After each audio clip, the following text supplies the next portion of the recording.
Little music helps to start. You guys are in the middle of your day already. Yeah.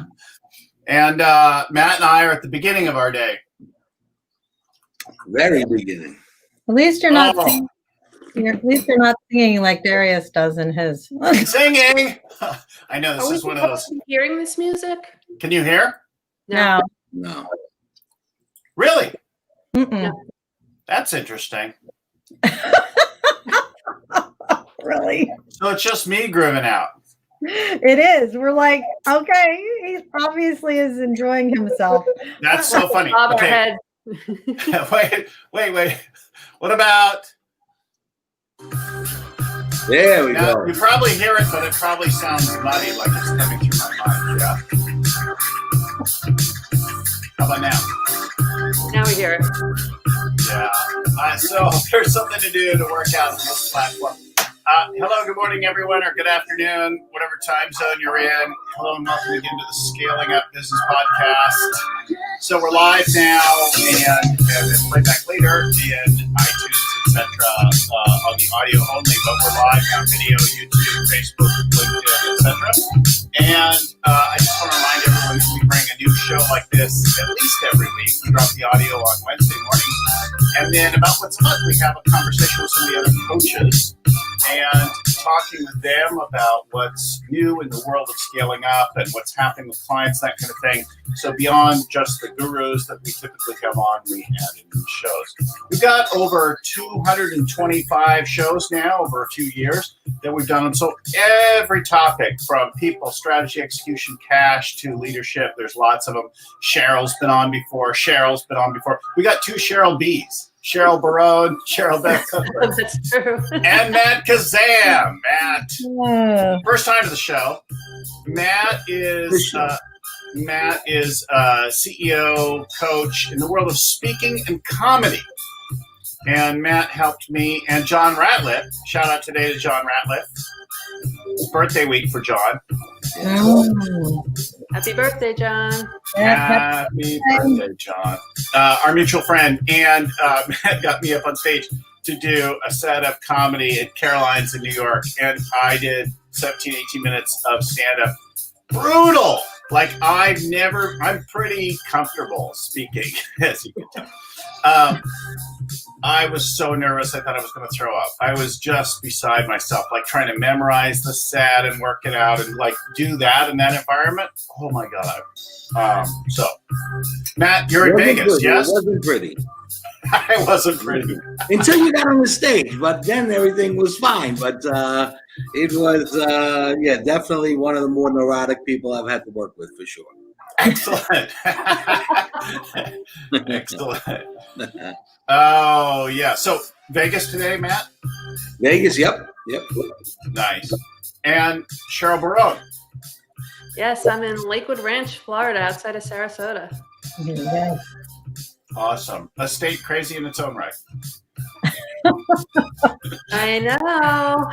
All my favorite articles begin Florida man. If there's a face eating off someone, I'm pretty sure it's Florida. Yep. I'm from New York and lived in New Jersey, so I'm from New York. So I do have family and friends in Florida, so I mean it with love. And Cheryl Beth? Yes, I'm beaming in from outside of Philadelphia in Blackwood, New Jersey today. Awesome. And before we finish, we'll tell you where to find out more about all these guys. If you're looking for a coach at this time, go to scalingcoach.com. Not only will you find all the episodes and can you subscribe there to get the episodes every week, but you could drop us in and we can help you. There's 200 coaches in our world and all different styles and flavors and personalities, and you should find somebody that fits for you. So if we can make an intro or that kind of thing, I'm happy to do that. We get inquiries like that every week pretty much. So I think that's enough said by way of intro. Are you guys ready to rock? yes, we are. Woo! I'm ready. Yeah. So how are you doing before we get into the heat of it? How are things going in your world? I'm guessing you're not on fire, Cheryl Biron. How am I going to distinguish you guys? You're going to just have to do Cheryl and C. You can just do CB or CBK. You're And both CBK. Well, Cheryl Beth goes by Cheryl Beth. You have to say Yeah. both. Okay, Cheryl Beth. So if I hear Cheryl, I'm just thinking you're talking to Cheryl Biron. Exactly. We've been through this already, right, I- Cheryl Beth? You have. I didn't think about this as we lined up who was going to be on the show this month. I didn't think about it at all. Oh, yeah. So, not on fire in any of your places, unlike here where I am in California? Yeah, no, thank God. No fires. No Just a hurricane. little stormy. Yeah, well, now you start to get that running through. So, how are your families doing? What's your latest crisis in this stage of pandemic? Well, I was going to say, we're actually doing okay there. Like, we just came back from Boston. My eldest is up there. We were there this weekend, getting to see him. And he's been remote. He works for a government contractor up there, and he's been a remote since March. So he is going a little bit crazy because Working from home. Yeah, working from home. He's a bit of an extrovert, and that can be really challenging. Although he has a new roommate, and my other, I know, one, you should be happy with one as an extrovert. And my beloved youngest is in the hospitality industry. Like he's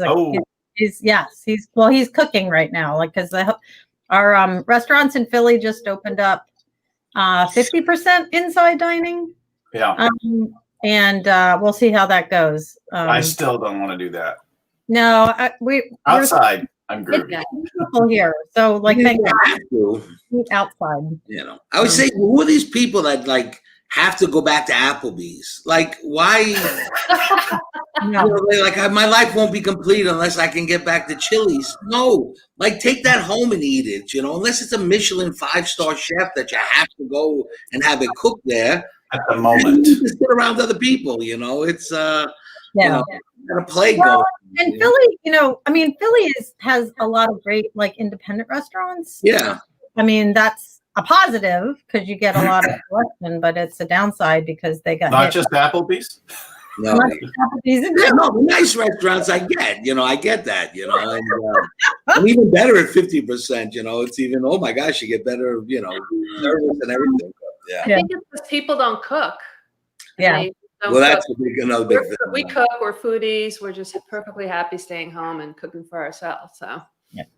Yeah, no, don't you though get to that point? Like I really enjoyed I like cooking. Like cooking is a creative outlet and a change of something at the end of the day. It helps to create a hard stop usually. But if I've like worked nonstop for a few days, I'm like, oh, order something. I can't cook. I like it's too much. Even that, like I can take a walk. That's about all I'm good for at the end of a long day. Yeah. Yeah. Pizza. I mean, problems with it. You have to go to the grocery store. If you eat, then you've got to go to the grocery store, which is a bigger deal now. You know, I mean, it's a much bigger deal to have to go to the grocery store. So I'm like, oh, I'll cook. And then I'm like, no, you know what? I'll keep the food for tomorrow so I don't have to go to the grocery store. And, you know, I'll go eat something out, you know, go eat something. But before, it was no big deal just to go to the grocery store. Now you're risking your life every time you do, right? So Vern writes recently about Tyler Perry, about doing it his way and working things out. We see in the news today also the Tenet movie is doing crap and they've now delayed the Bond film and entertainment's trying to figure out what's what. But it seems to me like the people that are doing things their own way and reinventing things are going to do the best rather than people that just try to follow industry norms. Mm-hmm. Yeah. Yeah, well, that's what we had Greg Crabtree here in Philly last week or a week ago, I guess now. And one of the things he shared with us was he's seen more innovation in the last 6 months than in the last 5 years when it comes to entrepreneurs. And I do think that, you know, it's that whole idea of put constraints around something and people will figure out how to make it work. And we've seen the same thing. We've seen the same thing with a lot of our clients, people getting up to speed real quickly with Zoom and just taking a really creative approaches to how they've positioned stuff. Yeah, this kind of reminds me of during the Great Recession, before I became a coach, I'm an entrepreneur also. And so my transportation company, my husband and I acquired a trucking company with actual assets. And that was right before the Great Recession in 2005 is when we acquired it. And so as the business started to go away, we decided to pivot and reinvent our business, and we sold off all the trucks, and with that, all the fixed costs. And then we did a brokerage model throughout the Great Recession. But then after a certain point, we realized that we wouldn't be able to double, triple, or grow to be 10 times the size if we didn't completely change our business model. So then we again outsourced to the freight agent model, where the freight agents did sales and dispatch, and we ran the back office. And then we ran the back office with a lot of automation because, during the Great Recession, we could adapt and, automate a lot of the things and use technology. And so we came out much stronger back then. Mm-hmm. It's similar to this time, I think, too, for, a number of entrepreneurs, not everybody. I mean, the hospitality industry, but, like you were saying, Cheryl Beth, a number of entrepreneurs. Yeah. And it's the ones who are going to be successful, the ones who realize we are never going back to what we were. We're never going back. I'm working with a commercial real estate company right now that knows the tenants aren't coming back. Right. So they're reinventing themselves as a virtual landlord, trying to provide all the gaps. Because these people, yes, it's one thing to go, hey, listen, work from home, but they're not set up to measure the productivity, to create a culture of now remote workers. I mean, you don't want just people working from home. You still want a culture. And so this virtual landlord who knows that his tenants aren't coming back, but he already has those connections with those customers, is pivoting. But he is pivoting not just for the short term, but this is what it's going to be. And I think a lot of people think, oh, I just got to pivot for the short term. But really, the ones who are going to come out of this, like myself, I mean, I'm selling humor in a post-pandemic world. All of these people now are trying to find a way to help people unpack this. I'm getting more work now and more traction from the wellness departments, when before I went after the leadership buckets, the sales buckets. And now, the wellness bucket's smaller bucket, but they're coming to me now, because so I've shifted the business from, hey, listen, the coaching business is one thing, but now bringing, humor back to the workplace is now my priority. And now knowing that that's actually going to be something that I've always was positioning after AI decimated the workforce. You're now going to have to treat that human better because you need it. A robot can't do that yet. And that's the only time they're going to realize that. So, you're going to have to retain them. So bring humor back in and as a way to connect them and engage them and make them feel safe and happy and the data, since I get the data, then I'm going, okay, now we're checking every box here because of the mental health aspects. And that's what scares them the most, is that there's no track record for this. We have no idea what's going to happen after this. So, it's nice to pivot and go, hey, listen, yeah, it's working now, but what is the world going to look like once this is over? It's not going to be the same by any stretch. And that's opportunity, though. Mm-hmm. That's the key for all of our folks through everything, through their cash model, through their pricing, through their strategy, their people, all the things, is how do you be different? What is there that you could do that's not the same as everyone else to stand out, to approach the world in a new way? And I have a friend here with a very worthy nonprofit, and they have not been able to raise money this year. It's very worthy. It's still timely, it's still relevant, and yet they've really struggled because all of their ways of doing things are past based. On the other hand, my wife and her friends started something that was in the moment, done for the time and all that. They raised $700,000 in a couple of months, no problem. Boom, boom, boom, and for a local charity to help the Bay Area, some of this stuff here. What's different is one is different and unique and for this time, and then the other one is used to work. Yeah. Yeah. Well, still one of my favorite quotes during this time was from Deb Gabor about how can we be indispensable at this time. Having that type of strategic conversation, like what are those needs that people are struggling with or in pain around, and then how can we help provide that? But it requires a paradigm shift for a lot of folks. Well, I think that John Ratliff. Shout out again to John Ratliff. Happy birthday, John. I'm gonna sing. We should sing happy birthday. So John called this out, and I've been talking about this almost every week that we've been going. But at the beginning of the pandemic, I said, oh shit, all my clients are going to be in trouble. And they're going to cut out all consultants. And although I never like to be thought of as a consultant, they're going to think of me as a consultant. And I'm going to go to like zero income, have to live off my retirement money. I don't want to do that. And I don't want to, I want to be engaged and busy. So I just started giving away work. I'm like, who needs help?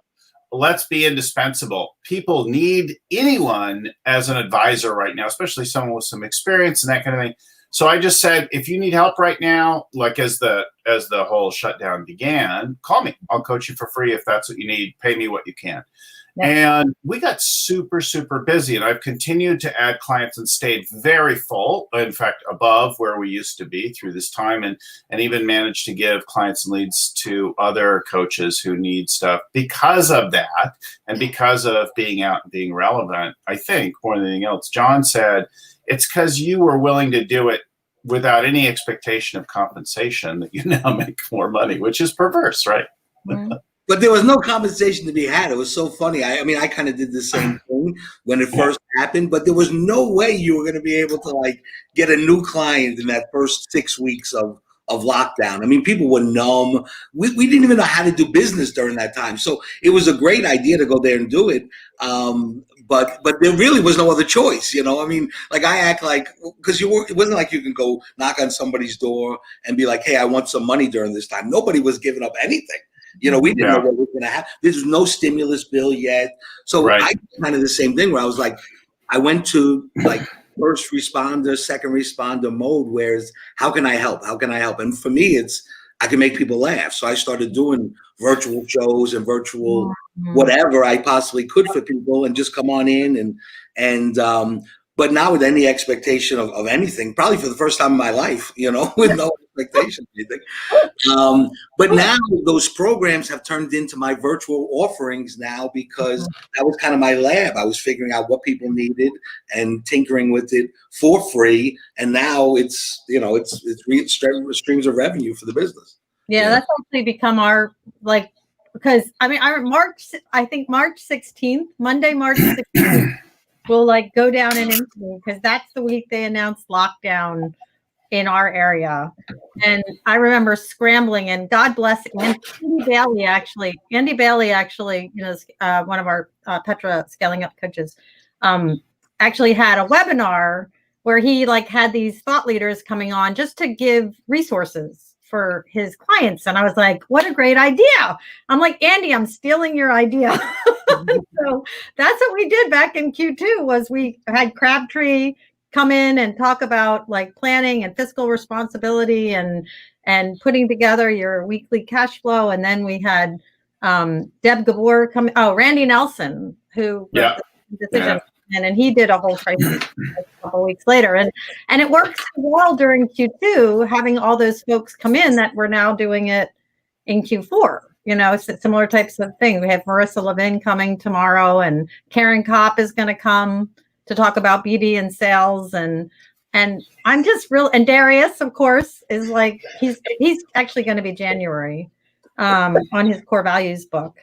But and it's all complimentary, back to what you guys were just saying. Like, we're not charging for this. This is just us trying to bring stuff that's going to be useful and applicable and practical to the people. Yeah, I also went into giving mode then too, and just spent a lot more time with people, just helping them try to figure out, you know, how are we going to make it through, or how much cash do we have on a daily basis or a weekly basis, depending on the client, to make sure that they didn't run out. And that they just, you know, could make it through. But then I had some who weren't as affected because they were essential businesses, similar to the transportation business that I do still have on the side. They were outdoor businesses that are services that are needed. And so some of them really did a good job of keeping going and just making it through.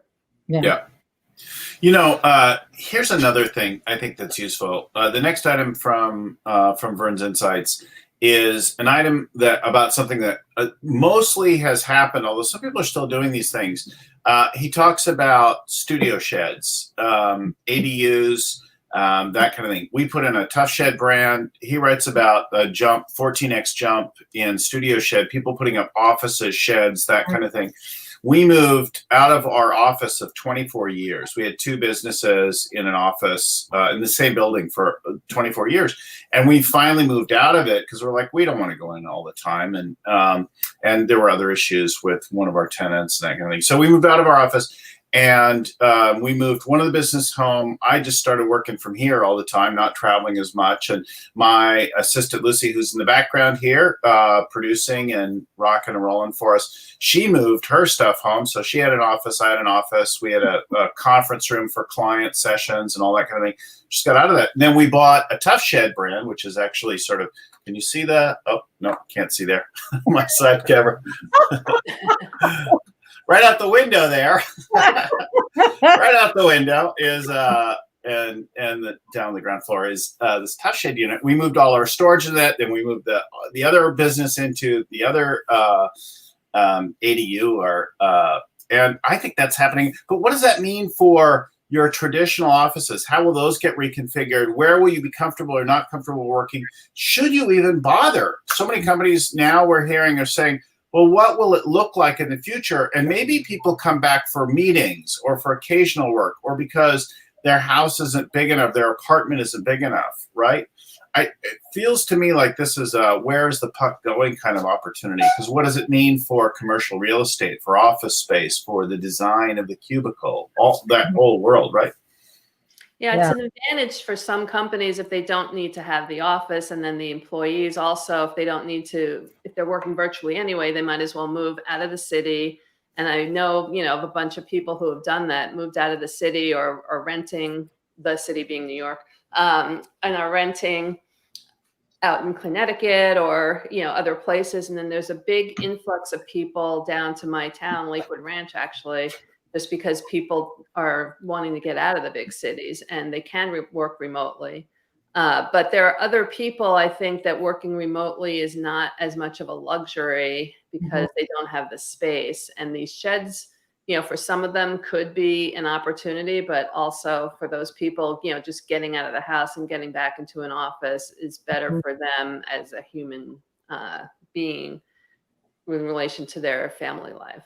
Yeah, no, there's a joke I do where I'm like, for the last 32 years, I've been doing stand-up.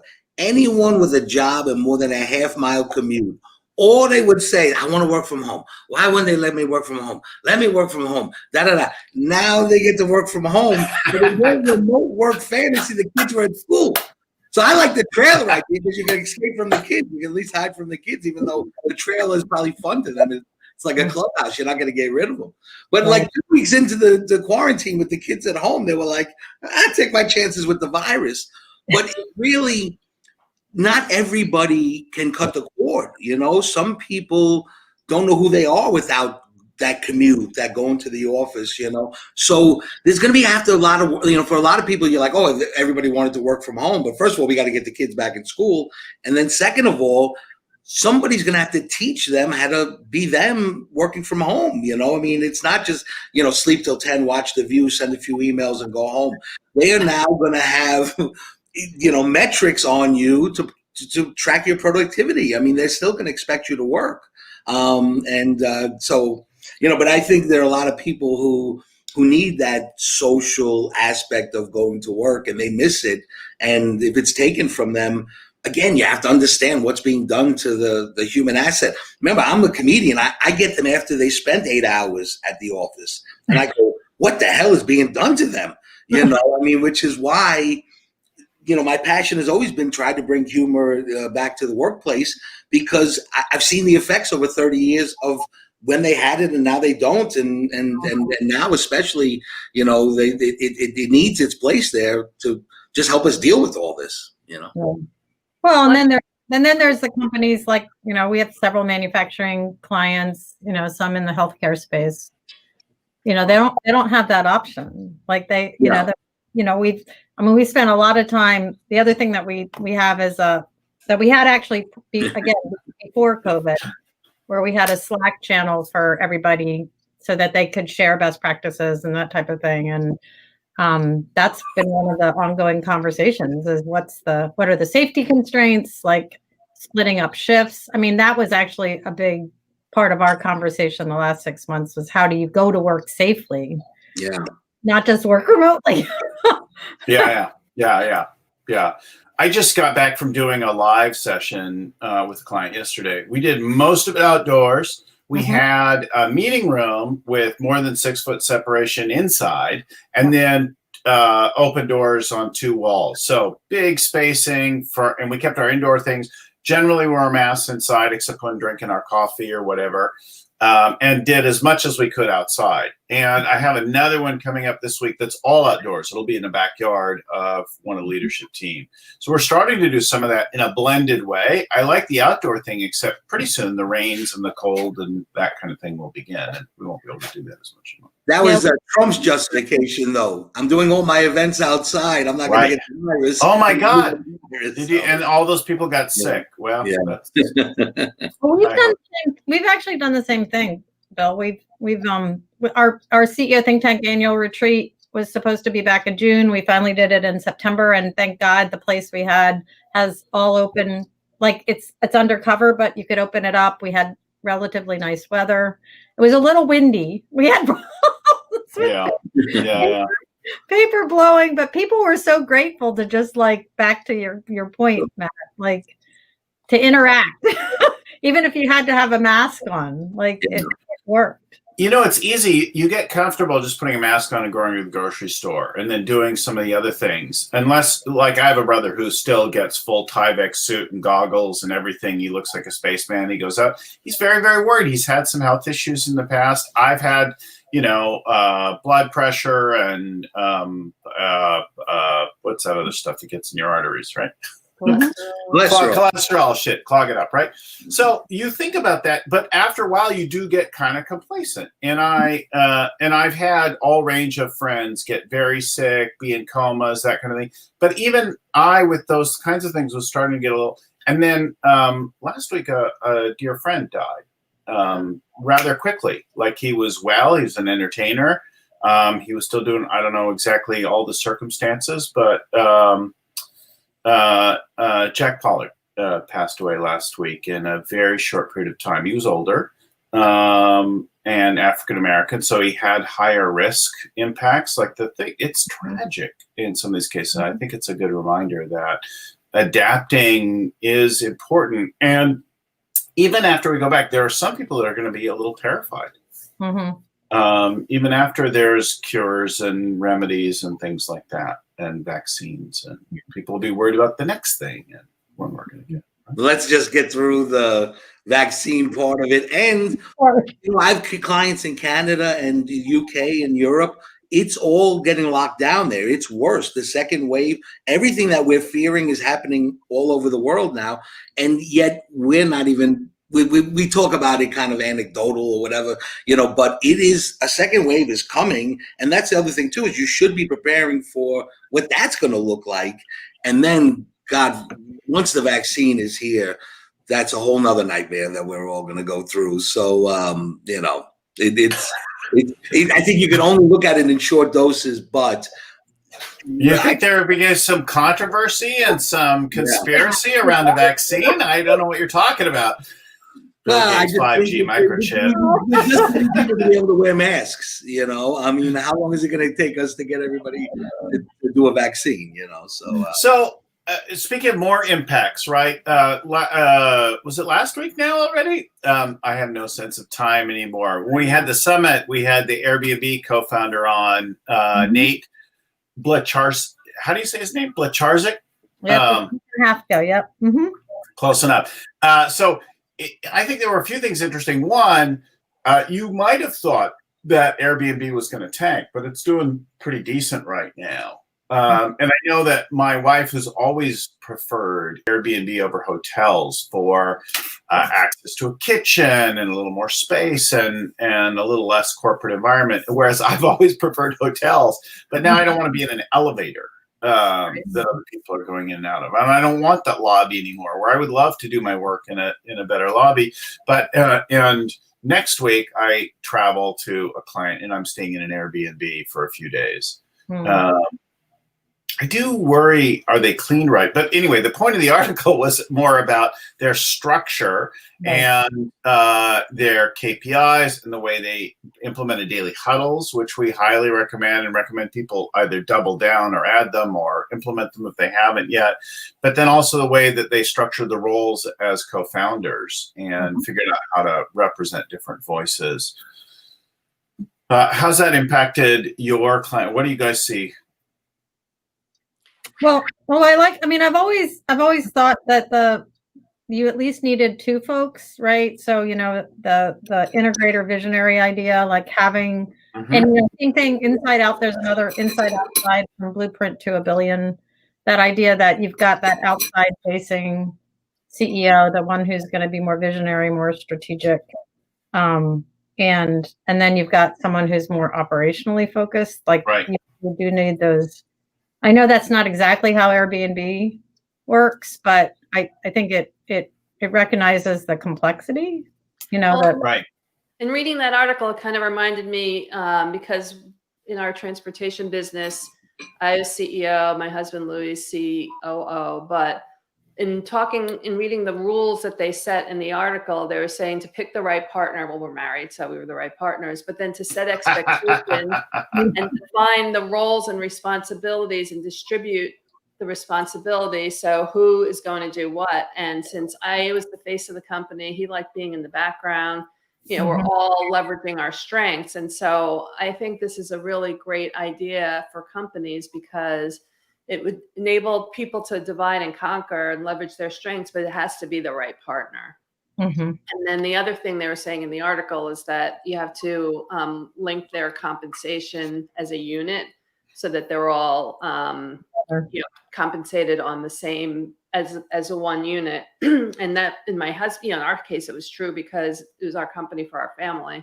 But in other companies, if you have their compensation based upon how they're succeeding as a whole, that for both sides of the operation, then that really is one of the key things that they mentioned. This is a classic thing, though, right? Complementary partners. It runs through our entertainment. Laurel and Hardy, Abbott and Costello, right? Oscar and Felix. Jekyll and Hyde is maybe more of our companies. It's so funny when you talk about comedy teams. Most comedy teams hate each other. Yes. Like in history, that I've worked with, there's a famous one now that O'Brien and Valdez, and O'Brien Valdez is blind, and the other guy can see. And so he needs him to take him on the road. The blind guy needs, but these two hate each other. And if he didn't need him to see, be the sighted one, he would never work with this guy in a million years. And every radio. So, I think about those kind of things too. It's like, oh, I wish I had somebody else help me make the decisions. But then at the end of the day, I kind of like being the one that has to make the decision, I can see the benefits of having another voice and that, but at the end of the day, the two of you have to agree on one thing, and execution becomes, less certain if there's two of you, unless it's the perfect two people, right? Yeah. Yeah. I've seen more bad partnerships than I have.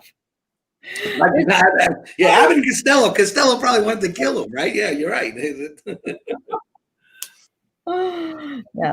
it's tough. It's great that if you can find them. My husband wasn't willing to work with me, Cheryl.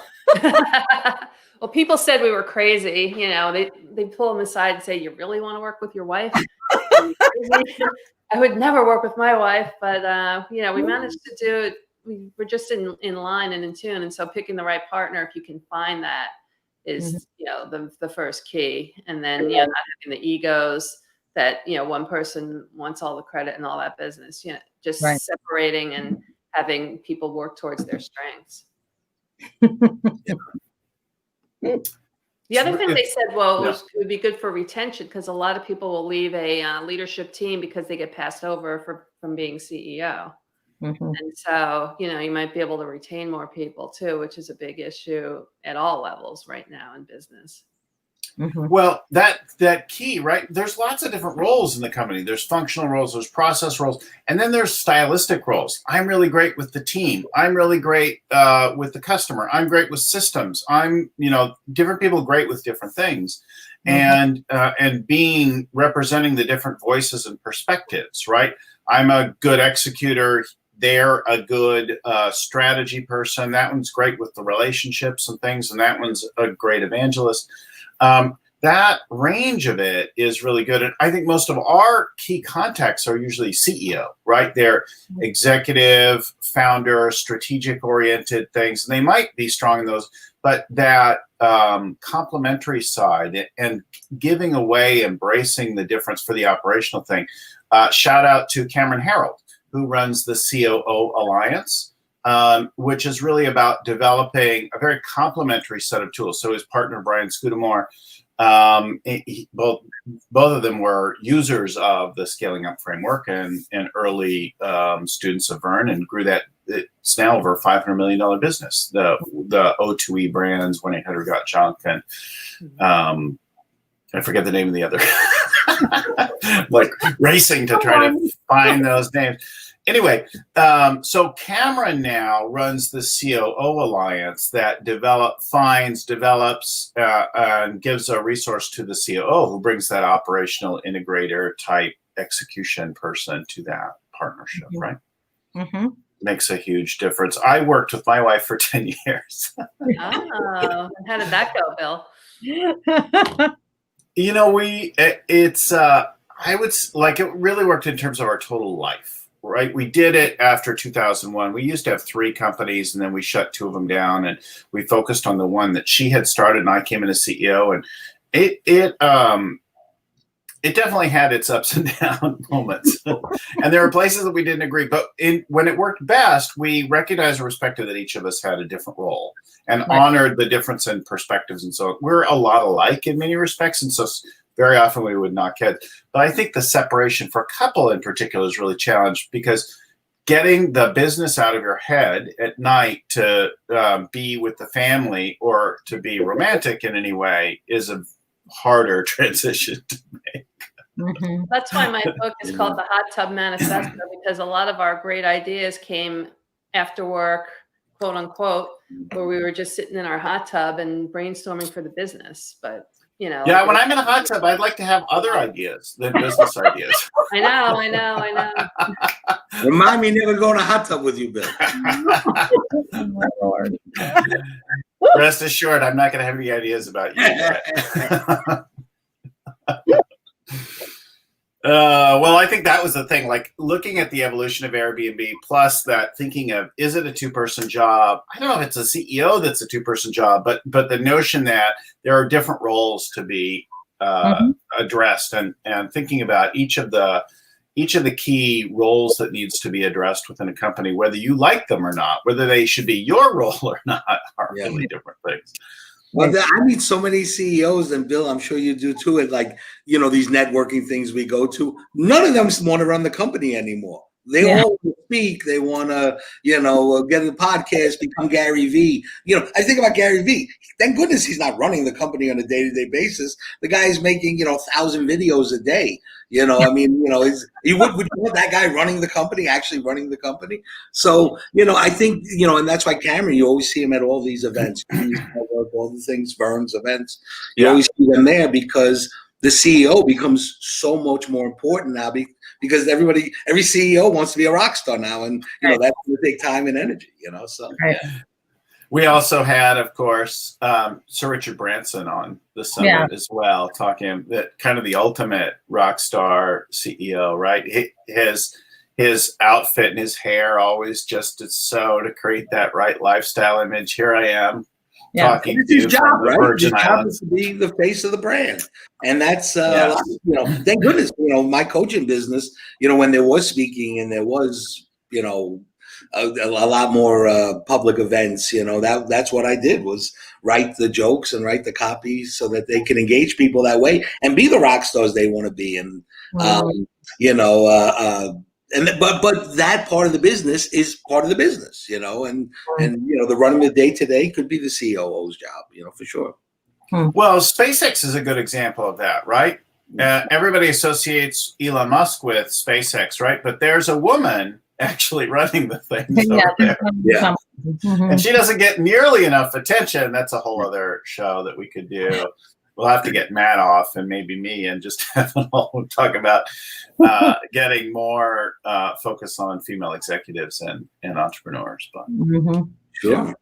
That company is really run. So I think another one that comes up a lot, especially people are thinking about right now in this time of great change, is what's my purpose in life? What's my legacy? And Vern wrote about Chuck Feeney, co-founder of Duty Free Shops, who's given away $8 billion. He's not exactly broke today, but he's pretty much given away all his money and left himself a very comfortable but very small living. So he's just I think he's a multi-millionaire from a multi-billionaire, right, today. So he's got enough to live comfortably for the rest of his life, but he's given it all away.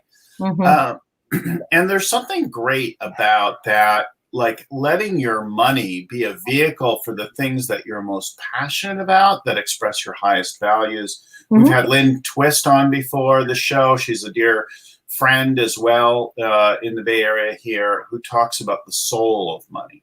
Right? What is your money? Is your money a tool of evil, or does it really just represent whatever? It's just a powerful abstract instrument to transfer value.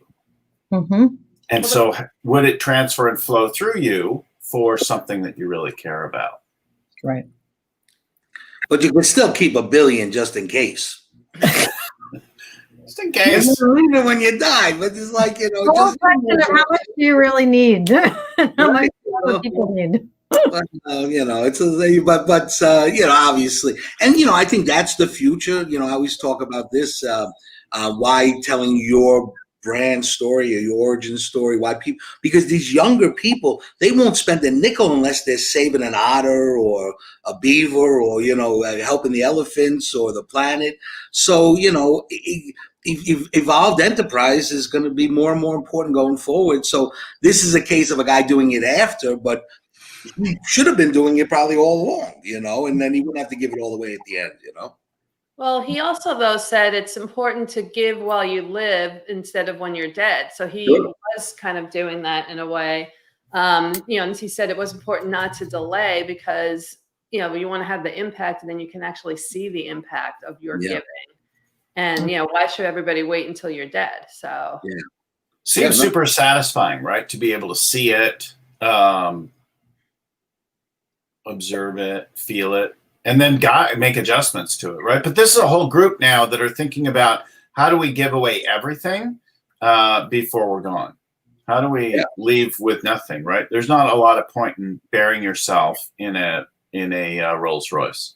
Yeah. And that was Sam Simon from The Simpsons. He got cancer, and then it was his mission to give it all away before he passed, and he did. So you definitely see it, and thank goodness. But I do think it's giving it away, but basically embedding that into the business. That it's part of the brand.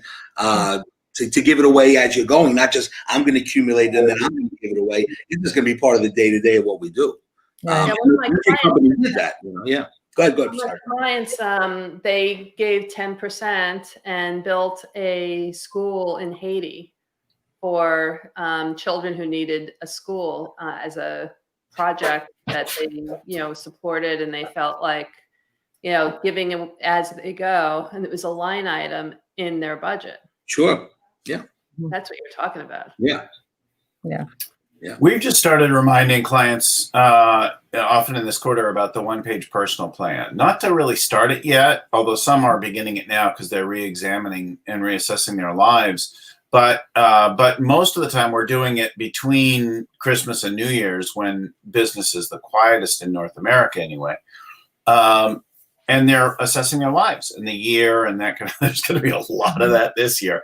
Even if the beginning of 2021 doesn't actually look that different, I suspect that it won't be, that we're not going to have a vaccine in the next few weeks, and it's going to be widely available. It seems a very far stretch from where we are now, although this is a year of surprises, not all of them good. Which one was good? Which one was good? Yeah. Well, I don't know. What happened? Innovation. Quiet, the environment, time with family, Yeah. Okay. But we'll mark all that up real quickly. So. Netflix. If you're a shareholder of Zoom, Cobra Kai was good. You're right. Cobra Kai was good. Cobra Kai. Yeah, you've got to be pretty old to appreciate Cobra Kai. Seeing the Himalayas from the city, I think. they were saying. Well, along with that, we did an interesting, because my folks know that I'm like pretty much of a stickler for their plan, and making sure that their quarterly rocks are all in alignment. But because we didn't know what was like, I mean, literally back in July when we looked at our first half, we're like, okay. I said, for the only time I think in the history and going forward, I'm going to give you guys endless mulligans. So we're all setting our second half goals, but if whatever hits the fan and the world goes sideways, we get mulligans. Like we're gonna proactively state that, because we don't know, and we still got an election that's 4 weeks away, right? Life is a series of mulligans, I think. That's so profound, Bill. I love All right, it. I'll put that on a coffee cup just for you. What if your name was Mulligan? How would you feel about that? Might be brutal to go through middle school with Mulligan as your last name. So reminder to everyone, a couple of tools that I think have made a big difference in our world for people right now. So one is Growth Institute, right? If you're not going to conferences and classes and things like that, how do you develop yourself and your leadership team? The Growth Institute has, I'm going to misquote, but loads and loads. Ton.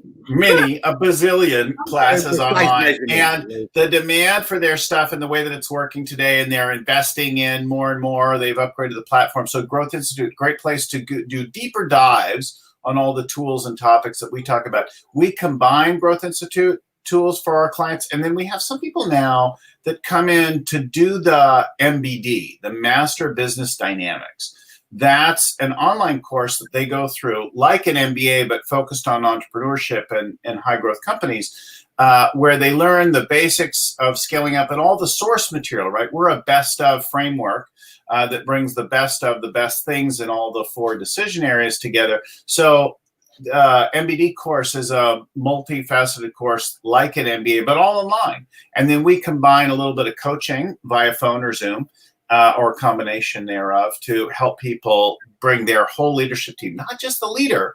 The leader has to level themselves up, but the whole leadership team, when they start to learn and level up the company, we can bring that stuff down in, right? And then you can have folks like Darius Mirshahzadeh, who sells his company for a comfortable thing, goes and writes a book, starts podcasting and live streaming every 5 minutes.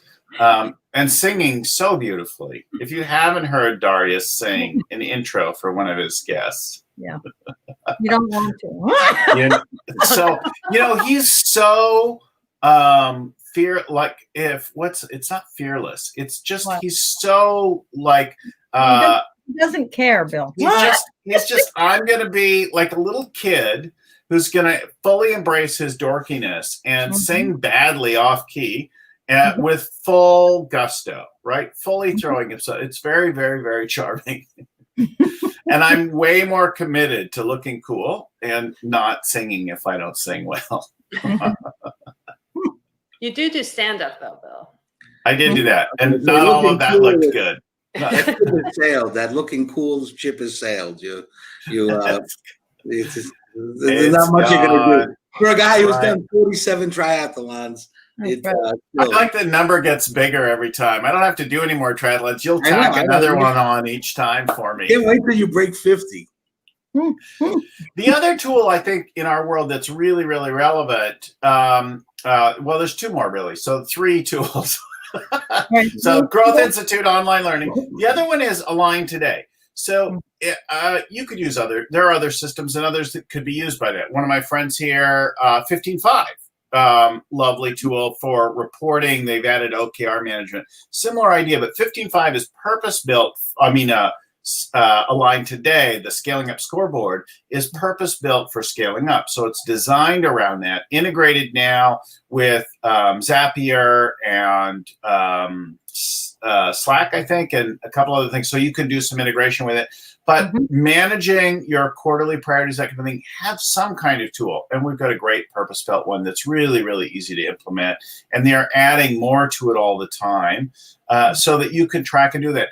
If you think about Rockefeller habit number 10, right? Situation room, dashboards, things like that, having the plans and performance of the company visible to everyone so everyone knows where the company stands. If you're not in the flipping office, how do you know? You got to take that dashboard and move it online in some kind of a active way that you've that actually works. And Scaling Up Scoreboard is the one that we use in our practice, and more of our clients use than anything else, than anything sort of homebrewed. But having anything, right, is my first. And then if you want something that's really you're a Scaling Up fan, try that tool. And then the last thing, of course, is our online workshops. We just did one. I don't know. We had 43 people in it, Lucy, roughly. She's nodding at me behind the scenes. So good little, but that's still intimate enough that each team can talk amongst themselves and we can hear some things like that. And we do it online here. They're fun. They're punctuated with humor and music and interaction. And it's not just a webinar slideshow one way kind of a thing. You've got one coming up, don't you? Cheryl Yes, Beth? I do. It's on November 18th, and it's actually that 2-hour Reimagine Your Business webinar so that people can start off strong in 2021. Yeah, great time to be rethinking and reimagining where things are going and updating. I mean, not necessarily getting out of whatever, but adjusting, pivoting, right? Exactly. Yeah, we'll throw the link up there for folks. If you're watching, or look in the show notes or look on the screen, you'll find a link there to the event that you can go to. I'm looking forward to it too. So we do them all the time, all over the world. Of course, now because so many of them are online, I think we'll probably soon do our first in-person outdoor one, and we'll experiment with that in some appropriate venue. But we've been doing them via Zoom, and I have people dialing in from India, from Hong Kong, from New Zealand, from the Middle East, from Northern Europe, all over. We've had people coming into our workshops. So because you can connect on from a Zoom session and yet still be interactive, right? Not just be watching a pre-recorded video kind of a thing. So yeah, super cool. Speaking of being online or online too much, right? People are complaining about Zoom meetings. Make them real, make them fun, be human. I think can make a difference. But Vern reminds us to stop doom scrolling. Do you guys find yourself doom scrolling? Mm-hmm. I have never done that. I just don't do it because it's too depressing. I mean, what's going on in the world? So I just, don't obsess over bad news. And I say, I'm a student of positive psychology. So I say, if I can't control it, then just do what you can and move on. Go out and boat, whatever it is that you can do, and move on. And that's really what I do, and try to help my clients, help my family, support other entrepreneurs. I'm an EO member. And so, I have a lot of interactions with entrepreneurs there as well, in addition to my clients. And then most recently, going shopping for my mom, keep her out of COVID. You got to have something that gets you going. I think if you don't find yourself doom scrolling, there's some living other in a single room with 3 other individuals. One of them was a first.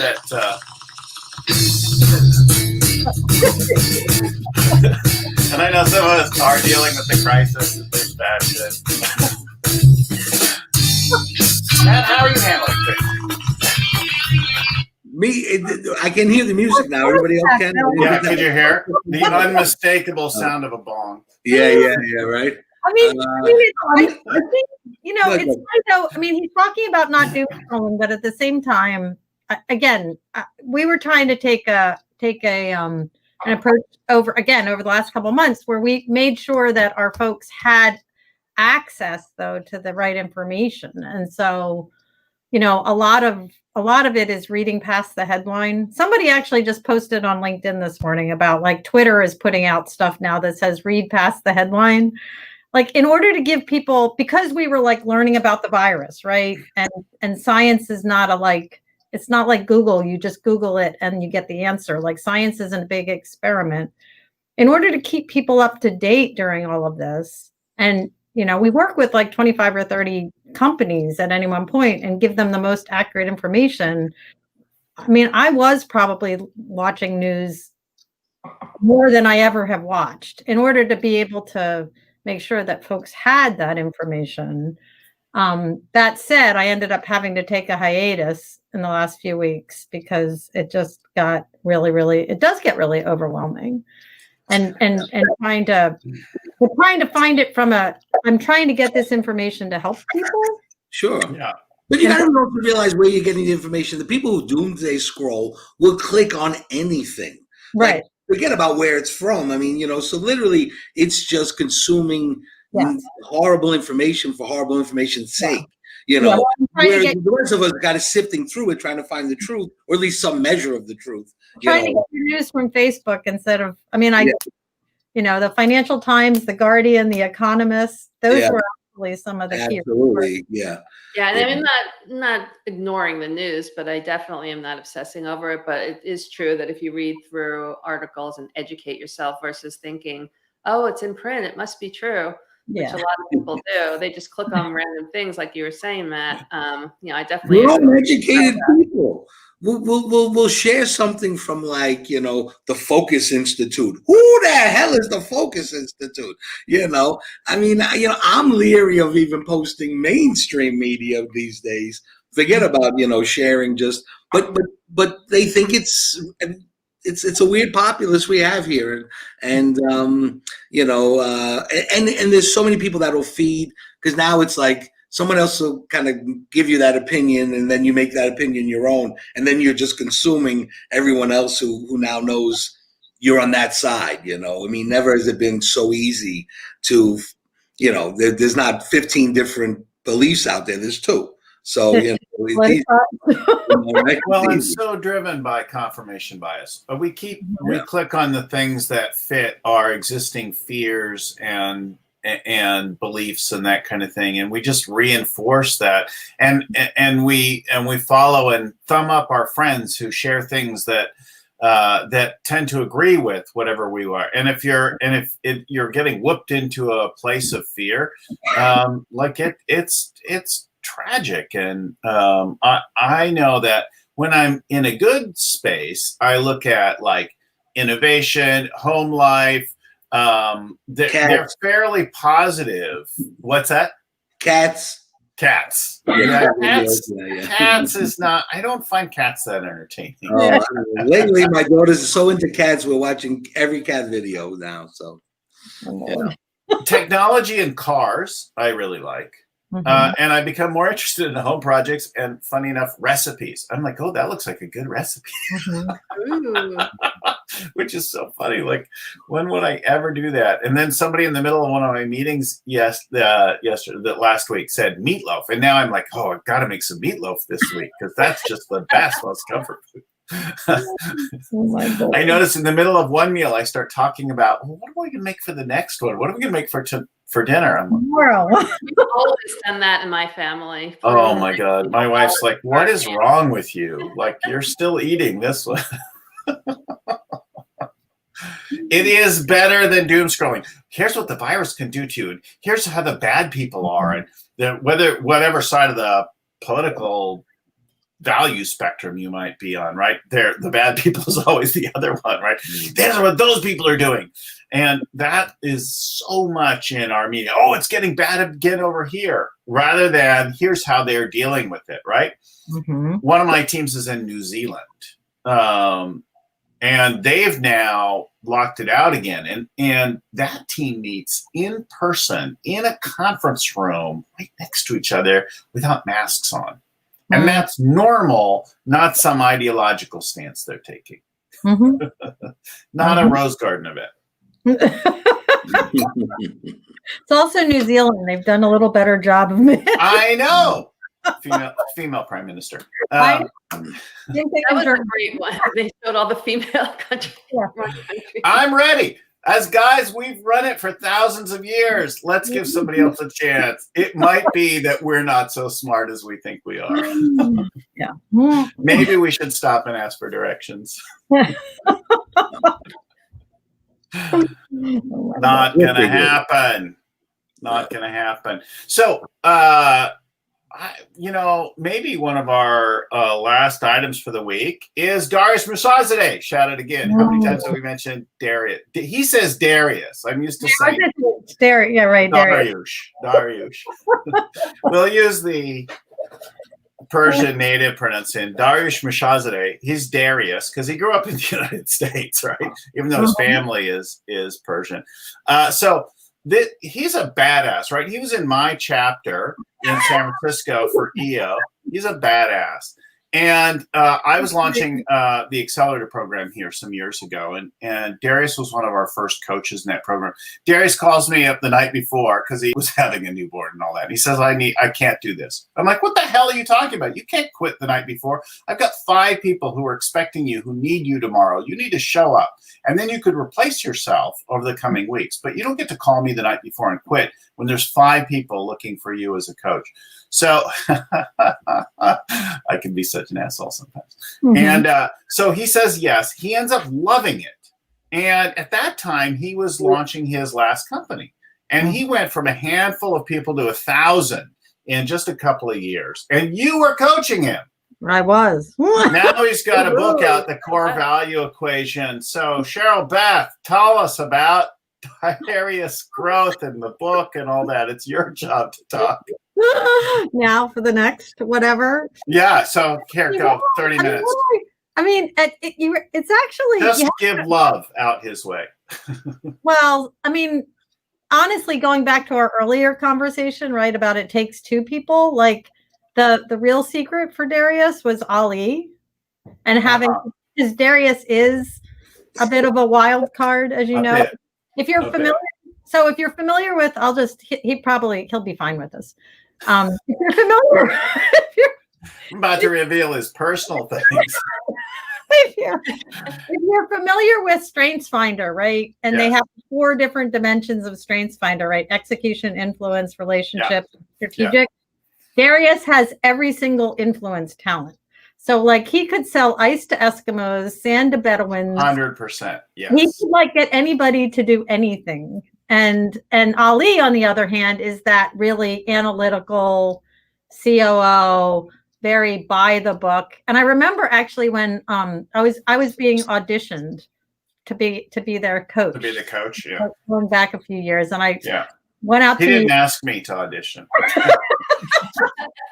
I'm gonna say that's because we were friends. And I went out to New York, and they're like, "Oh, let's come out and just spend a day with you, and we'll pay you." And I was like, "Okay, that's fine." And the 2 of them were just fascinating because Darius is like this very strategic. I mean, he's the pink unicorn all over again, and he was the one who really sold Ali on the idea that we need to have values that matter and values that make a difference. Yeah. And Ali was the one who would keep him on the straight and narrow. He just occasionally would glance at him during the meetings like, do you really mean that? Pulling him back. And so it was actually, I mean, for me, it's hard to talk about Darius without Ali because they were a really great example of partners who really built. And they really boosted each other, and similar to what you were talking about before, Cheryl, like when they were talking strategy, but they knew where their strengths were and they knew what their weaknesses were. And so that's a big part, I think, of why they were successful at growing the business. And I actually have a blog about them that I can send you about how they work together and what made it work, which is a real respect for each other's strengths and understanding where the other person was weak. So Darius' book, The Core Value Equation, is out now. He's been pimping it 24/7. as you point out, he's strong in influence. I'm strong in influence and strategy, and weak on the relationship stuff and the execution. But fortunately, I have people around me that keep us good in those dimensions. But so his whole thing is about creating them rich, descriptive, compelling values that really describe how you do things when you're doing them right, and then infusing them deeply into your rituals and traditions around the company so that the company learns from it, operates consistent with it, and as you add more people, they're all part of that, not pulling the company in different directions, right? Right. Mm-hmm.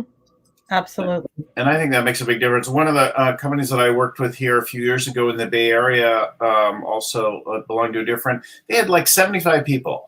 They had promoted or hired a woman to be the COO in the company.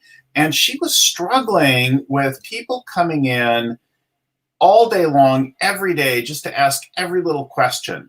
And really struggling. And I said, okay, a couple things need to happen. One is you've got to assign some accountability so that people actually own things. They don't just work on them. So we had to shift and begin to get clear about who owns what. And there's 75 people. You could divvy out some accountability, right, in a company that size. And then the next thing is stop giving them the things. Ask them which values apply. They had developed values, they had articulated values, but they weren't using the coaching style to say, okay, that problem, which value applies? How would you solve that? What do you think, right? And that I think makes a huge difference. You just start pushing back on the people and say, not to say, I heard somebody say recently, don't bring me problems if you're not going to bring me some solutions. No, have people bring you problems and then work with them, help them to find the solutions. They wouldn't bring you the problem if they knew the solution on their own. They're going to bring you the problem, and then your job is to help them figure out the solution. And better you help them do that, but the values make all the difference in doing that. We can think from values, and we don't need a flippant policy for everything, right? A huge manual that nobody looks at, but you can be fired for violating anything in it. That's like government work. The other thing that values are great for is hiring, so that you can make sure the people that you hire share the same values and will, exhibit those behaviors, because that will really set them up for success in your company and as real A-player contributors too. 100%. I talk about this all the time, both with employees and vendors, the Goldilocks principle. Right? Goldilocks goes in the three bears house. One bed is too soft. One bed is too hard. One's just right. One chair is too tall. One's right. One just right. Too hot, too cold, just right. You've got to find the one that's just right. And what's just right for you might not be just right for somebody else. They're too big. They're too small. They're too irreverent. They're too like whatever. You've got to find that one that fits your culture at this moment in time, and then create opportunities for them to keep growing as they live with you. But that notion we learn from Goldilocks. Maybe I could retool all of our lessons to children's books and say, you actually learned all this stuff. You don't need us to teach you again. You learned it in grade school. Play nice. I think there was like a thing about kindergarten too, right? Yeah, 100%. Yeah. I learned in kindergarten. What's that book?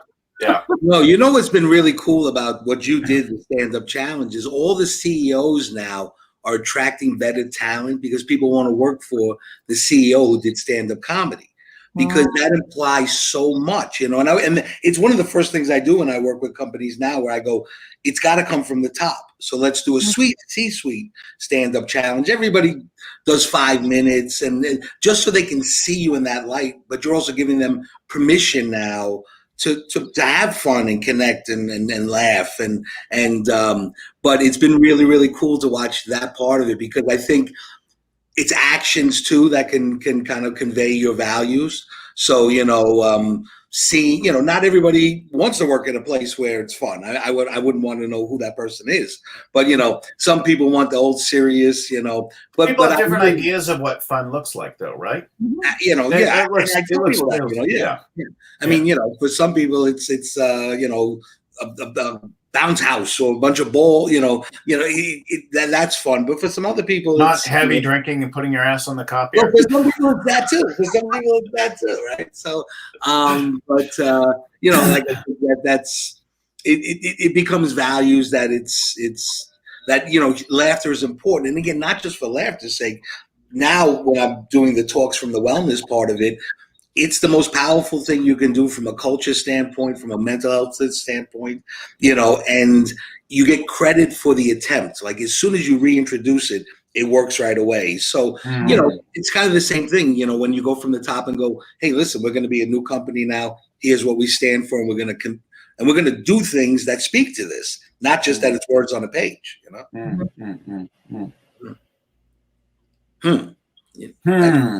That shut you up. Yeah.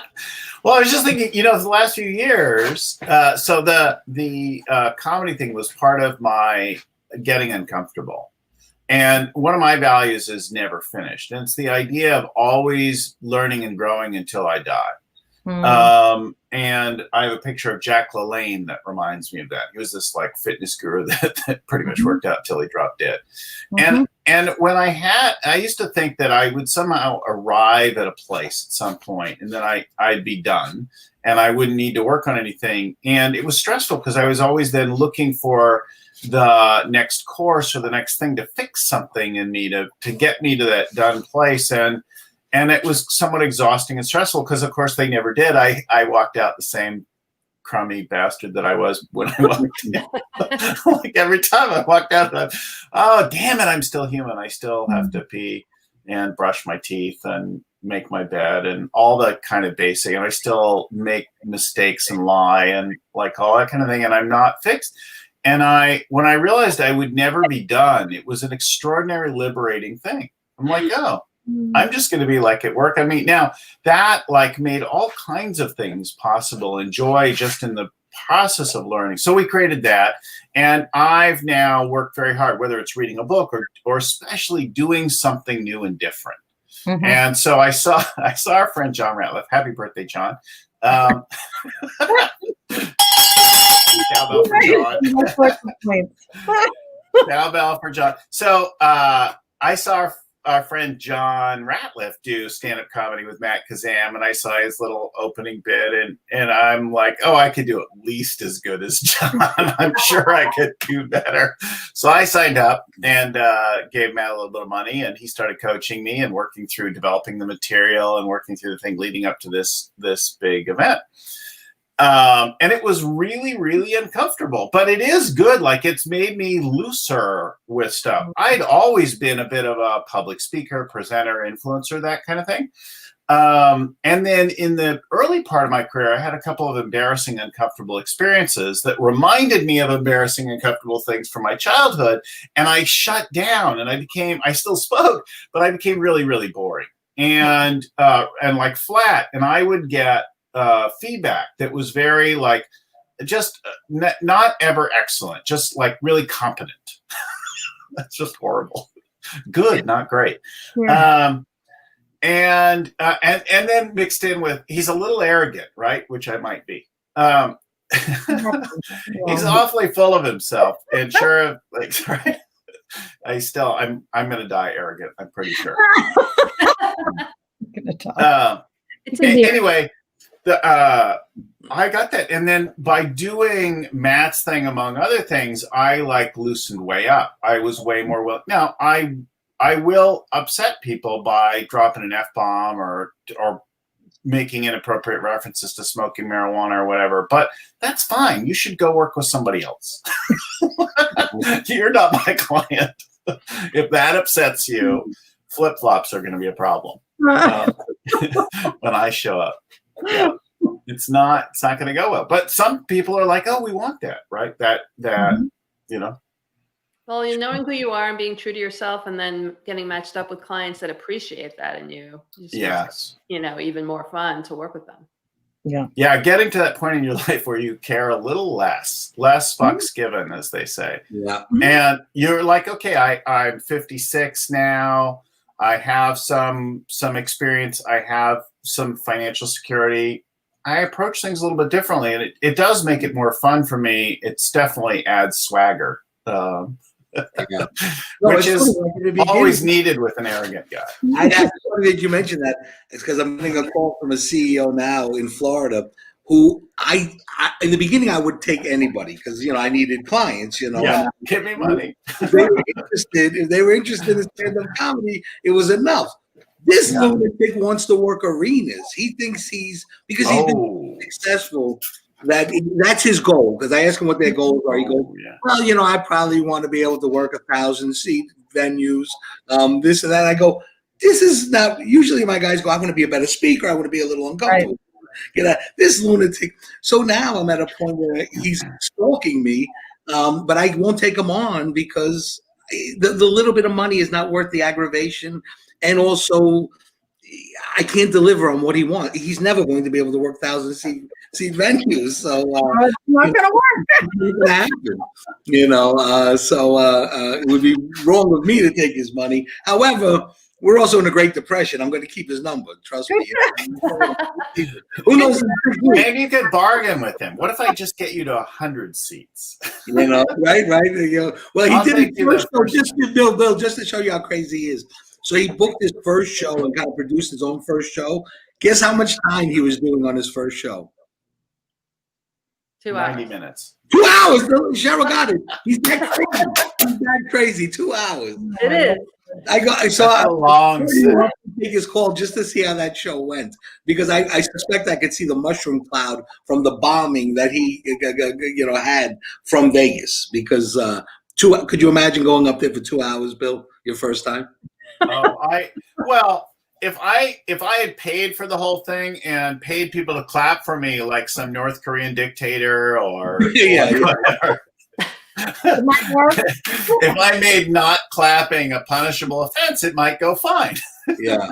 And rim shot. People have been quarantined. They're desperate for entertainment, but they ain't that desperate. So I found the mix of trying to remember, rehearse the whole thing was stressful. To rehearse 18 minutes and then also be funny and not just stay loose with it. That I think was the thing that was really challenging. If I was going to go up and do it again, which at some point, if we're in person, I might do, but I'd probably start with 5 minutes, right? Yeah, but now is what I do. You guys. I let people do whatever they want to do. Up to 15 minutes, and then that becomes 18 minutes. But really 12 minutes. Listen, the 18 minutes it wasn't by my design. It was that once you got up there and started having fun, you didn't want to get off. And that's okay, too. I really thought, and you also had your family there. Which adds the pressure on it, to have your wife and your kids in the audience when you're your first time ever doing this thing. And we don't do it at a small scale. You're performing on Broadway. Hamilton is playing across the street, which now. Yeah, and there's a big room of people and there's your family and you're doing your first time. Yeah. And I threw in things like to ring them. I didn't necessarily use it for the whole room, but I threw in sex jokes because I knew my kids are going to be in the room. And the worst thing of all, the most uncomfortable thing, is hearing your parents talk about sex. So, yeah, that's if they're going to be there, we have to put a little of that in. Yeah. Just to keep it interesting. Well, let's talk about your projects for a second. But before we do that, I just want to remind you that if the show helped you, if you dig it, please write us a review. That helps us reach more people more than anything. So click 5 stars, write us a review. That'll give us visibility. You can, of course, share it. You can like it. You can subscribe to it. That helps you quite a bit. If you want to give us feedback, drop us a line, send an email to info@scalingcoach.com. So info@scalingcoach.com is an email where we can get feedback on your thoughts on the show, the parts you like, who you want to have back, that kind of thing. So we'll bring you one. I want to give special thanks to Vern Harnish, creator of the Scaling Up Framework. and the original Rockefeller Habits, and to Lucy Summers, who's in the background queuing up comments and things like that, getting people ready before the show and scheduling and promoting and sharing it after. Like, she does all of that work, our producer Lucy Summers. The audio is edited by Albert Burge at Podfly Productions, and our show notes will be compiled by Ein Codina and proofread by Tim McGowan. Matt, let's start with you. What are you working on now? What are your courses and programs and things that you've got going on? How can people get funnier? They Laugh You Win is a great.com is how you can reach me.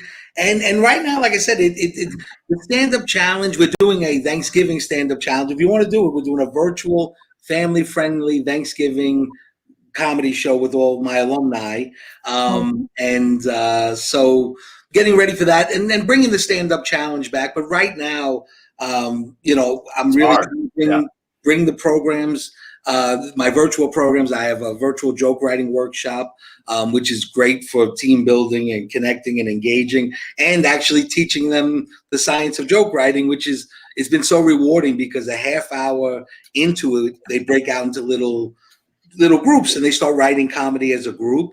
And I'm seeing them apply skills they didn't have a half hour earlier and come together as a group to laugh and like I say, unpack some of this stuff. So I have my virtual programs, but I'm also now trying to sign other people. I just signed the Laugh Yoga guy and be able to give humor-based workshops and courses and programs to companies, going forward to be able to, like I say, bring humor back at a time when people need it most. So right now it's I'm working more on the culture stuff, but still teaching the science of stand-up, but more as a form of communication and a way to build connection and engagement remotely. Yeah. It does seem like there's an opportunity to bring heart and soul to your brand as well. Cheryl Biron, what are you working on? You got the workshop? Yeah, the workshop coming up on November 18th. It's a Wednesday from 10 to noon on Zoom. And it's on Eventbrite. You have that link, and there's a link on my website as well. I'm really looking forward to it. Awesome. Thank you, Bill. Cheryl Beth. You've got well, groups, you've got workshops, you've got everything, right? I was going to say, you can go to see a think tank, go to events, check out the Q4 webinars we've got coming up. And actually, we've just launched a new Scaling Up Foundations program that you can find under programs. That's really geared towards, it's 6 months. It's geared the towards basics, yeah. It's all about putting in place the foundation. So. Yeah, we're doing a thing like that now with a combination of the online plus coaching. So, CEOThinkTank.com for Cheryl Beth. And you guys are both in the East Coast. Matt and I are in the West Coast. If the time zones even matter to you, I don't know. We're pretty agnostic about working all over it. It does wonders for my sleep patterns. I want to remind everyone you'll find us at scalingcoach.com, iTunes, YouTube, Facebook, LinkedIn, wherever you find your stuff. We post it all over the place. And you guys are probably hear the music better now, right? So thanks everyone for joining us. Have a great week ahead. Go out there, have some fun, make a difference for people. Be awesome. Keep scaling.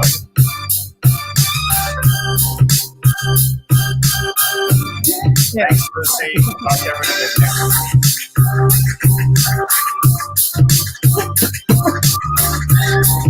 Do I kill it?